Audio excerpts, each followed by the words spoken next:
It took me forever to acknowledge myself as an author and a writer. It was years after my book was published. I was like, oh, I don't have the sales that a real writer should have. I don't have a degree in writing. I don't have experience. No one paid me to write before this. And then every time I'd get paid for a writing piece, then it was like, well, it's not enough. So I can't really call myself a writer. And then I would meet someone who would be like, oh yeah, they mentioned my name in this book. I'm a writer. I'm an author. I submitted a story. And I would think I've submitted however many stories to different books that are published. And I still don't feel confident doing it. It was only recently. It's that. But I think don't wait until you're ready. Gosh, then none of us would get anything done. You're listening to The Creative Impostor, episode number 63.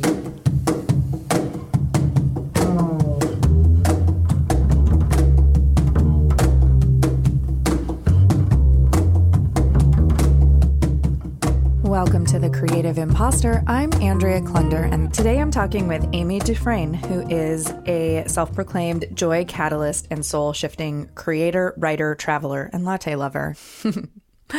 And I have a huge confession to make, which is that Aimee and I actually recorded this interview last year, like I think May of 2017. But wait, don't skip this episode. It's still totally relevant. I do this thing sometimes where I meet a bunch of awesome people in a really short time and I want to interview everyone, and I schedule a bunch of interviews, and then it takes me a little bit longer to edit and release them than it does to actually schedule and record them. And so sometimes interviews take a little bit longer to come out. But what I love about that actually is that by the time I sit down to edit the interview, often I've completely forgotten what we've talked about. And it's like listening to almost someone else's podcast at that point in time. And I'm always surprised and re-inspired by what I discover there. And Aimee's interview is no different.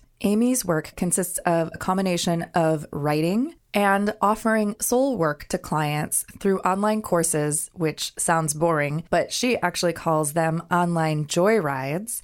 And most of Aimee's work is online because she is on one mega joyride herself, traveling the world with her husband and a cardboard cutout of Tom Hanks. And in this interview, we talk about the origin of these joyrides. And if you think it's all fluff and rainbows, it's not. And I don't want to give it away, but one clue is that Aimee's book is called Keep Going From Grief to Growth. And it's a memoir based on her personal experience. We also talk about being a digital nomad, the challenge of dangling the proverbial carrot. You know, that I will feel successful when, or I will take a break when, or, well, you get the idea. We talk about decluttering internally and externally, what it takes to own the title of author and to be a real writer. And, of course, one of my favorite topics, self-care. What does it mean? Why is it so hard? And why is it a buzzword right now in our cultural conversation? I want to remind you that if you love The Creative Impostor, the best thing that you could do for me would be to subscribe in whatever app you're listening to this and share this episode with someone or someones who you think would get some inspiration from listening. My favorite thing to do when I want to share a podcast is to take a screenshot while I'm listening and post it on Instagram. You can use the hashtag The Creative Impostor, and that's imposter with an O-R at the end. And one more thing, I'm really excited about my brand new podcast, Podcast Envy, which just launched this month, February 2018. Podcast Envy is all about the craft of podcasting. Yeah, it's not just sitting down with someone and pressing record. There's a lot more that goes into it. And I want to unlock all of those secrets for anyone who's been curious or dreaming of having their own show. Seriously, podcasting is one of the best forms of personal development and growth that I have ever experienced. It's an amazing platform for self-expression, and you get to meet a lot of really cool people along the way. So if that's you, you're curious, you're dreaming, you're feeling a little envious of this show, head on over to podcastenvy.com and check it out. All right. Are you ready? Here is my incredibly sweet and inspiring conversation with Aimee DuFresne. You and I know each other through the Singularity Circle created by Miss Isabel Rizzo, who's also been on the podcast. And what I love about this circle is that I've had the opportunity to meet a lot of very dynamic, creative women who are thinking outside the box and doing things in different ways than what might be perceived as the norm. And everyone has sort of their own take on how they are creating their own little corner of the world and their own little corner of the internet, and then slowly letting that corner expand and expand and expand. So start off just by telling us a little bit about what your little corner of the world and the internet looks like, meaning what it is that you do and what you're excited about in your work right now. So my little corner is a joy corner. And I'm really excited about helping people, women particularly, find the answers inside. I grew up thinking a lot of this not enoughness and searching for my worth outside, which didn't work very well.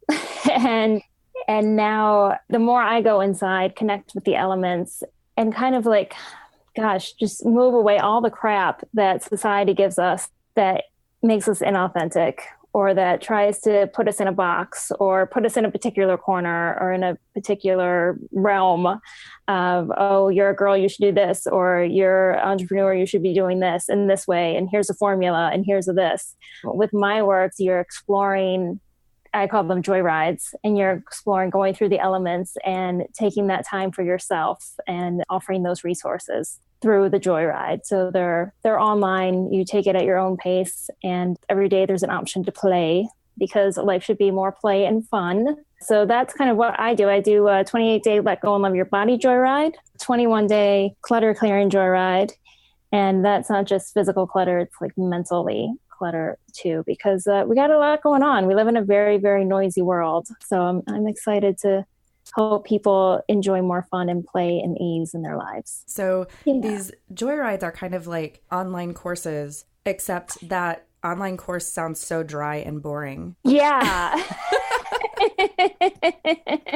The content, or much of the content within the course, was through soul coaching, which the founder is Denise Lynn. Well, if you don't know who Denise Lynn is, look her up. She's an incredible human being. Everyone wants to know what soul coaching is. And I think it's a coming back to yourself and being at ease with yourself, and then sharing with the world yourself. How did you get the idea to create these joyrides? So those are like from Denise Lynn's courses. And then I kind of stuck a joyride on it and then give it out in my own personal way as well, with my own personal joyful flair. I trained with Denise in 2013. I had just written my first book, Keep Going From Grief to Growth. That's a memoir. In 2008, I lost my husband. We were been married for 5 years. We were both 30. So it was a very devastating. It was quick. He had died in a motorcycle accident. So it was a big shock and a huge transition in my life.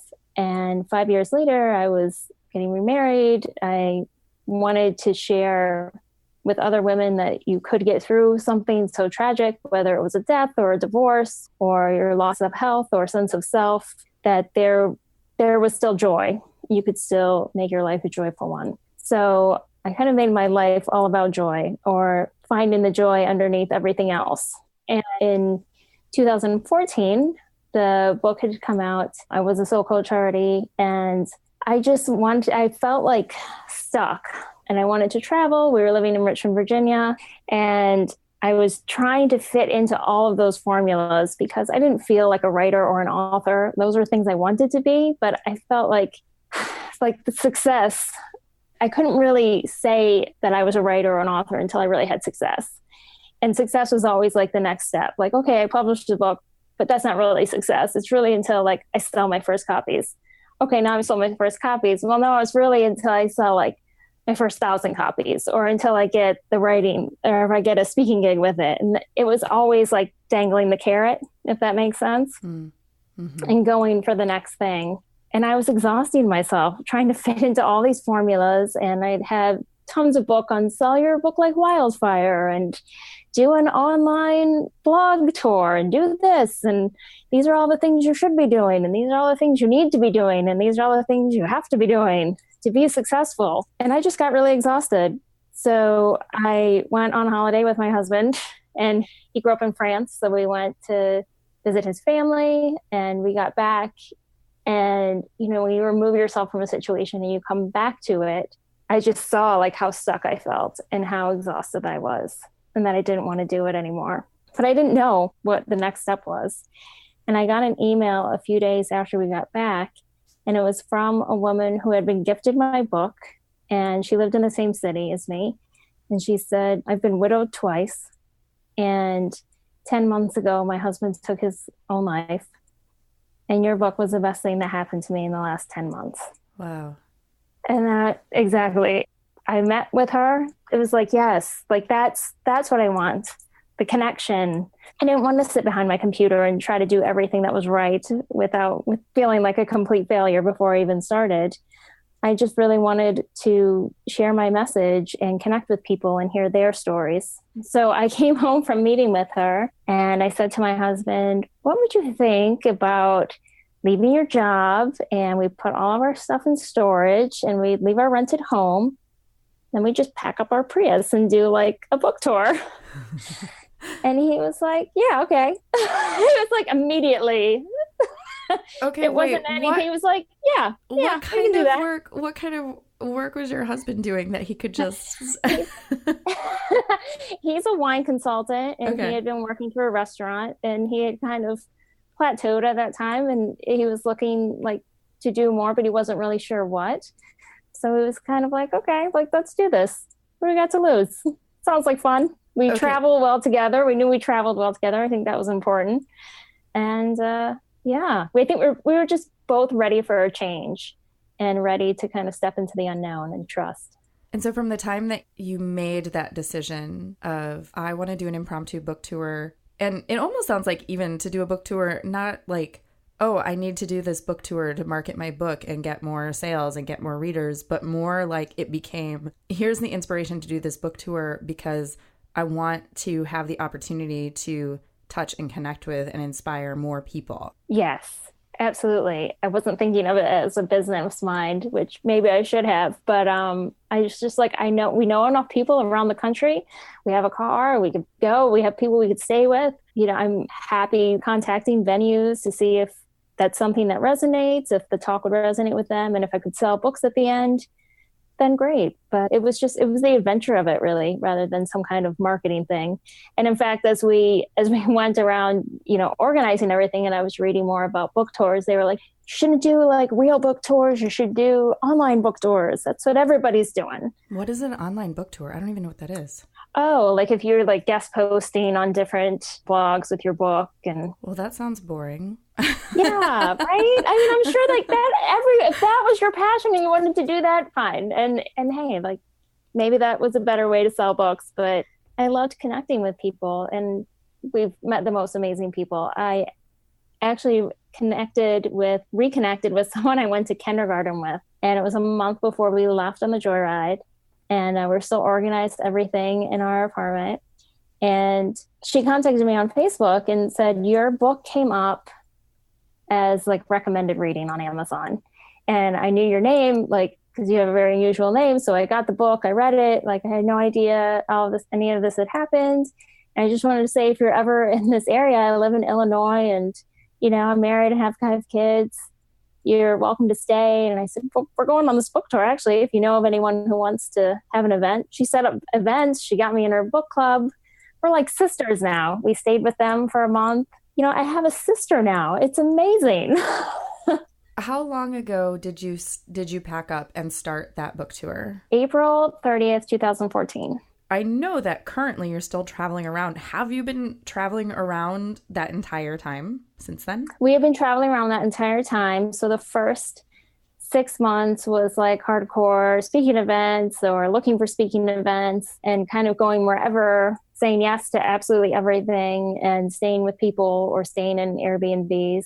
And then that was really exhausting. I'm a real go-getter. Once I focus my mind on something, like that's it, I'm in.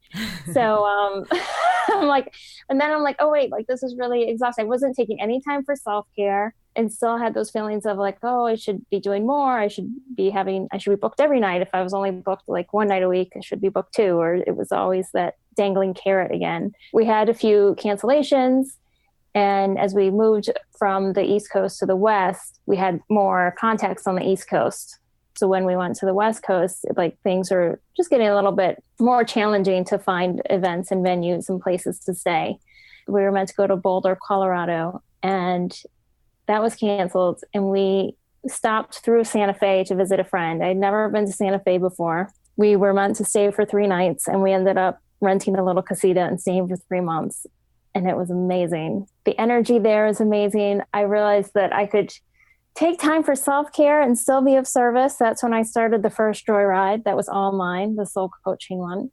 My neighbor took it, and I saw firsthand just how, watching her move through it, she had been through a really horrible divorce, and she was beginning her life again, and she was staying in Santa Fe for a short period of time and moving through the Joyride, and just like to see her change as well, to see her make self-care a priority and what that did for her and what it did for me during that time. So we stayed there for 3 months, and then we moved on and we started house and pet sitting, which is super fun.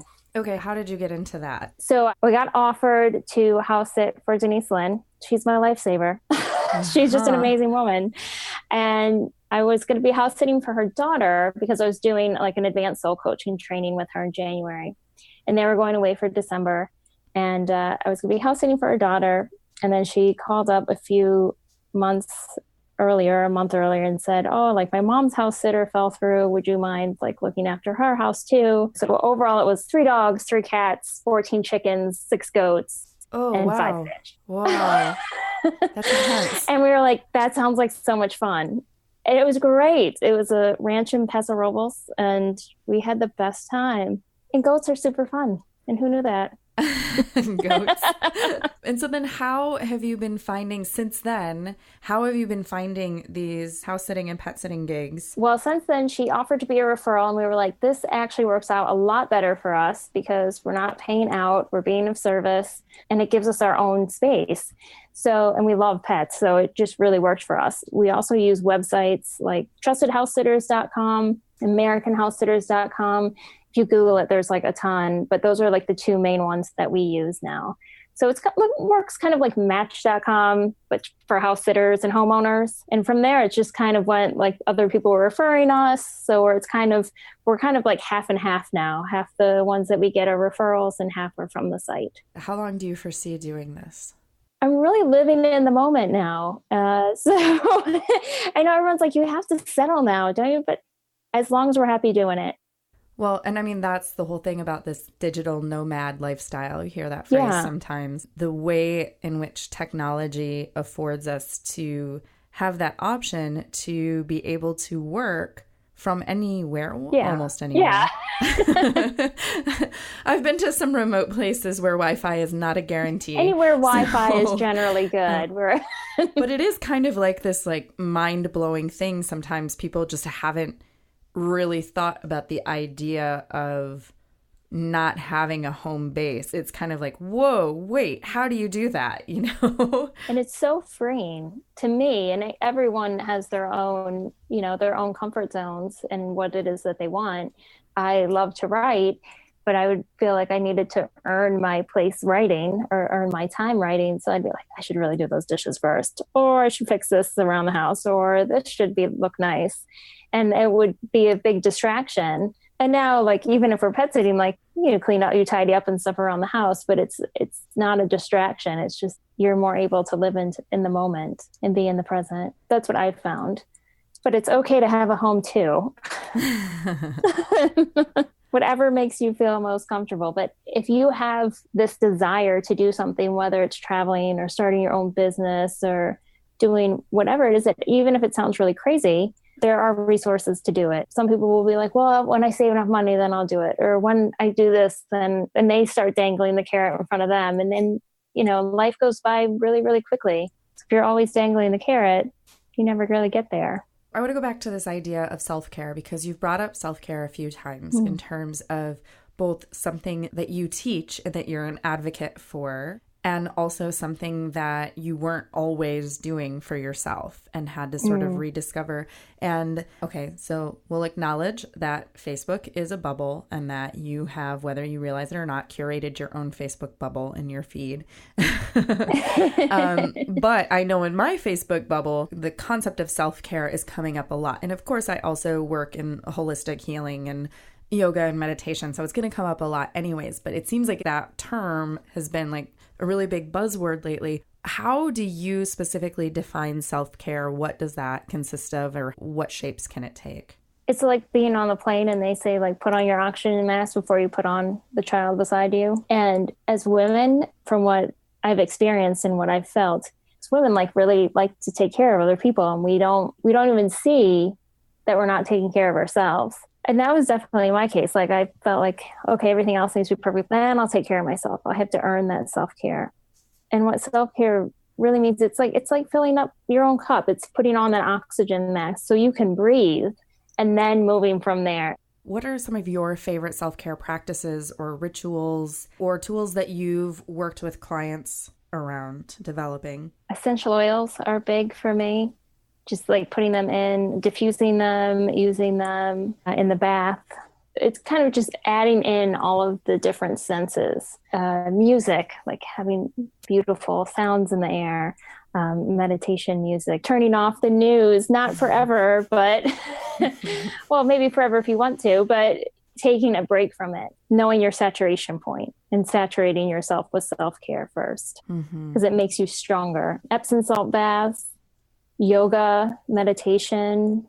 I'm big on green smoothies. I trained as a raw food chef, and I did that as a business for a while. So all about the healthful food and what you're feeding your body, because it's what's feeding your energy and playing with your hormones and so forth. This is my selfish question, because here I am, like, I teach meditation, I teach yoga, I do meditation, I do yoga. I try to eat healthy whenever possible. And, figuring out what eating healthy actually means sometimes can be a little mysterious depending on who you ask. I think it's very individual what eating healthy means. So another practice of self-care is finding out, what does that mean for you? Because maybe it's vegan, or maybe it's vegetarian, but maybe it's eating meat. There are so many different variations. So my question is, you're definitely somebody, like you said, you're a go-getter. Like, when you have an idea or you have something that you're passionate about, you just dive all in and you go for it.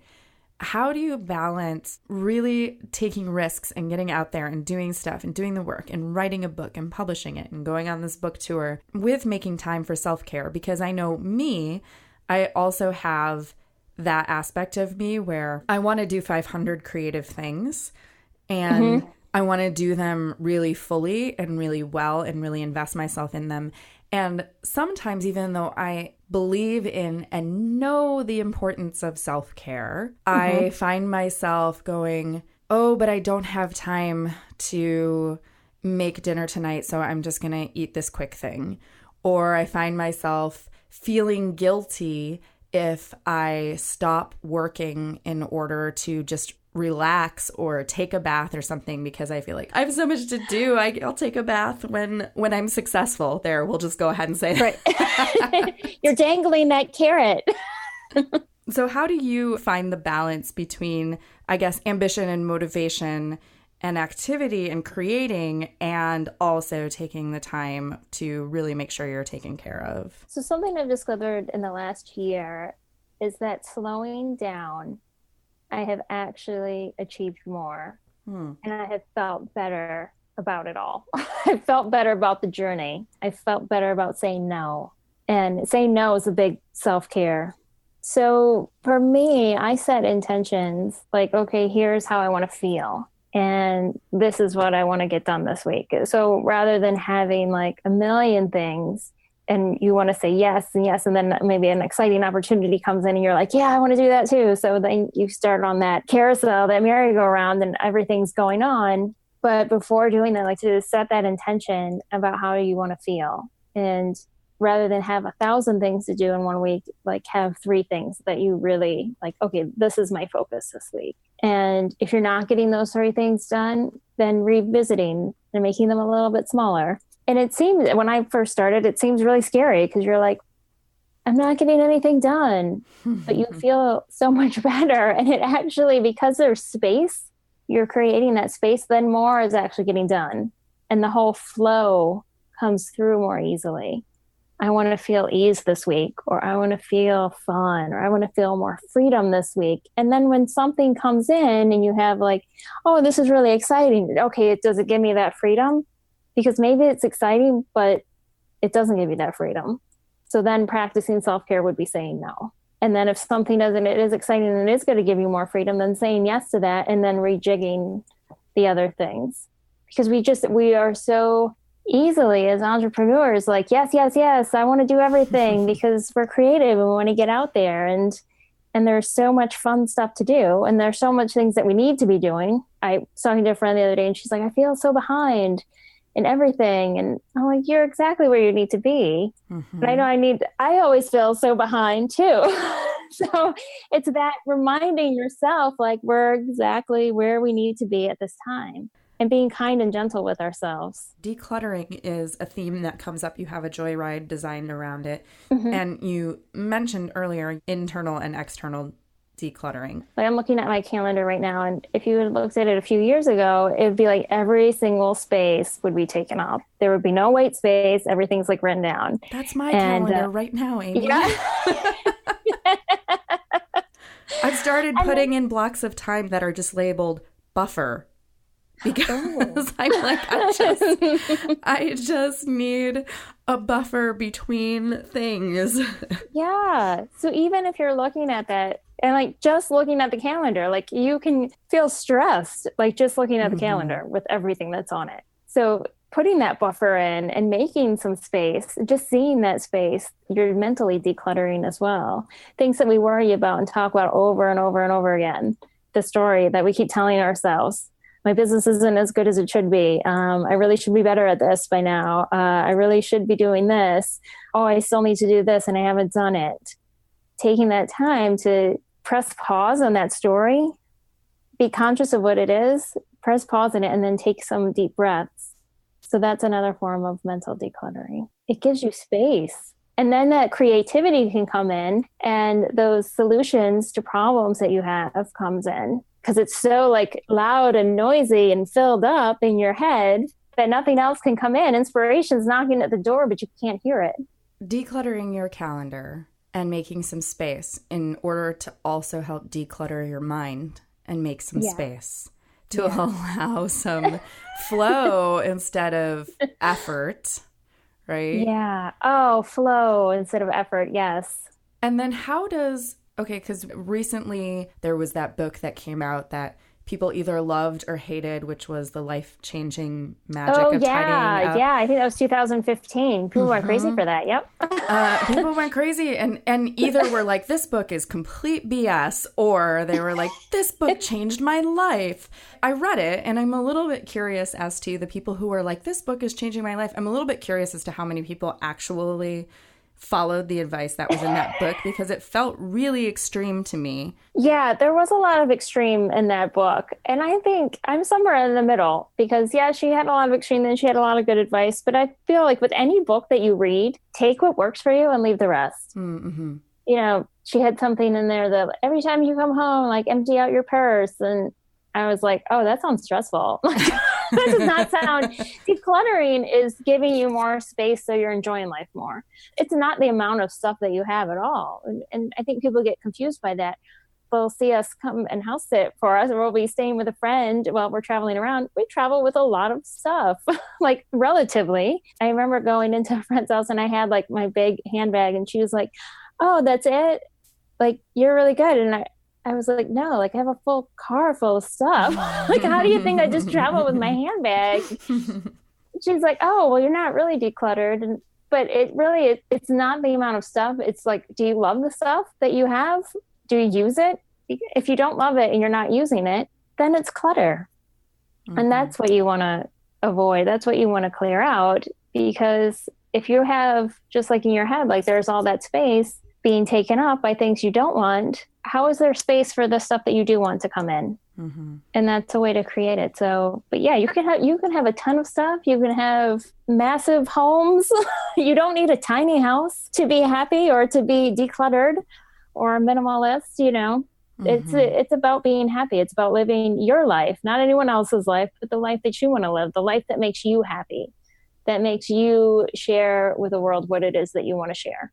So you're doing house sitting and pet sitting to help mm-hmm. facilitate the freedom of traveling, which is a huge value for you right now and which is bringing mm-hmm. you joy. You have these online Joyrides that you share with people that help support your business and help you expand your tiny corner of the internet and touch more people and connect with more people with this soul coaching work. And you have written and published a book about experiencing this shock in your life and working through the grief and finding the joy on the other side. What were you doing before all of that? Did you always know that you wanted to be a writer or a coach, or where did that come from? So before all that happened, my degree's in psychology. So I've always been interested by human behavior.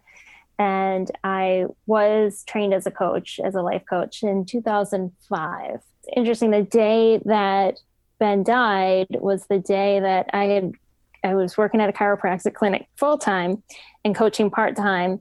And the day that he died was the day that switched. Like, I was all excited because it was this wonderful day, because it was like the start of a new life. Well, it was the start of a new life, but it wasn't the life that I had expected when I woke up that morning. I thought like, oh, this is my half day at the chiropractic clinic. This like kicks off my part-time here. And then I'm going to be a full-time coach. And, you know, after that, I couldn't one-to-one coach people for quite a while. I needed to deal with my own grief first.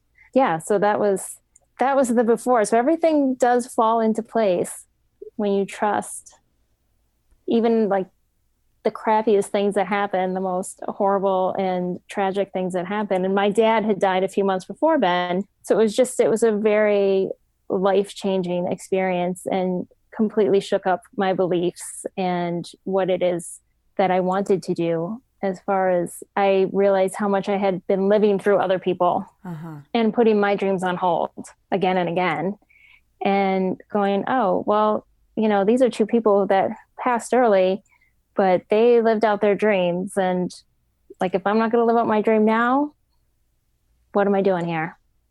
Since that realization, have you felt confident about what you're doing every step of the way moving forward, or do you have any experiences with that little thing we like to talk about on this show, imposter syndrome? Oh yeah, no, imposter syndrome for sure.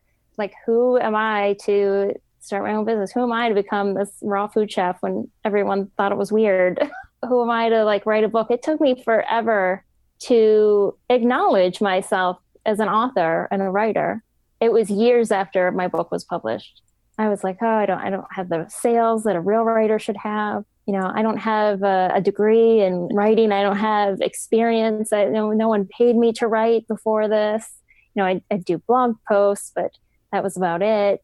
And then every time I'd get paid for a writing piece, then it was like, well, it's not enough.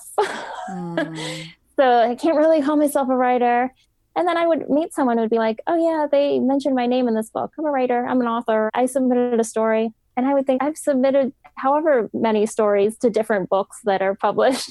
And I still don't feel confident doing it. It was only recently. It's that.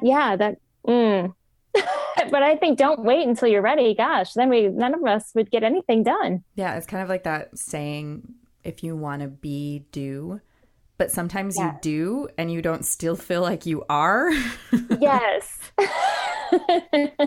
When I left my full-time job in nonprofit arts administration and started my first business, which was a yoga studio, it took me the longest time.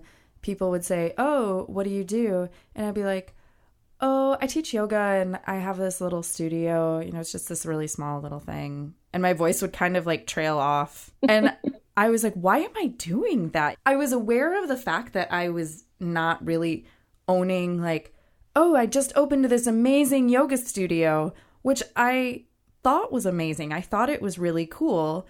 And I really loved the way that I had designed it. But for some reason, because when it started out, it was inside a chiropractic clinic and it was just one room and a full class was like 7 people. That was about as much space as we had. And because it was small and could only fit 7 people and didn't have its own storefront, it wasn't a real yoga studio. And therefore, I was not a real yoga studio owner. And so it was like, oh yeah, I just have this little yoga studio. It's not a big deal. It's like so it's ridiculous. Crazy how we do that. And I meet so many people who do that too. They're like, oh yeah, like I just like, I have this great business and it's okay. but like you can tell it's wonderful. And they're like, wait a minute, can't you see? And they're like, yeah, I know, maybe it's okay. So what do you do when, I'm guessing, just from having interviewed a lot of people about this topic, I'm guessing that you felt that as an author, but I'm guessing that it hasn't completely gone away for you and that it still pops up every once in a while, this imposter voice. What do you do? Yeah, it always pops up. And then I think about, those who aren't here anymore. And so I think about my dad and I think about Ben and I think, if this was the end of my life, then would I still be like judging myself like this or what would I think? So then would I still want to do it? I'm like, I'm going to do it anyway. I don't really care if anyone thinks I'm an author or I'm going to do this anyway. So it's just coming back to this is all we have is this moment and the time that we are given and we don't know how long it is. So it's helped me live my life more fully, even though you're stepping into scary things and scary as in the unknown. But gosh, I don't want to get to the end of my life and go, I don't think I really lived it. What's the biggest risk you feel like you've taken? Definitely the Joyride. When my husband said yes, I was like, oh shit, we're going to have to do this now. It was the excitement. And then it was like, oh, wow. Okay. And would you say that it paid off? I would say yes and no. It hasn't paid off in the fact that I'm like, I'm going to be on Oprah and this and do all of this. And that never happened. And I'm okay with that. But at the time, that's what I thought, like, it's going to be this huge thing. Mm-hmm. And I thought, oh gosh, like now you see so many people are doing it. And that's like, but I'm so happy with it. Well, it didn't pay off in how I expected it to. I think I got more than what I expected. Have you taken any risks, big or small, that have totally crashed and burned? Let's see.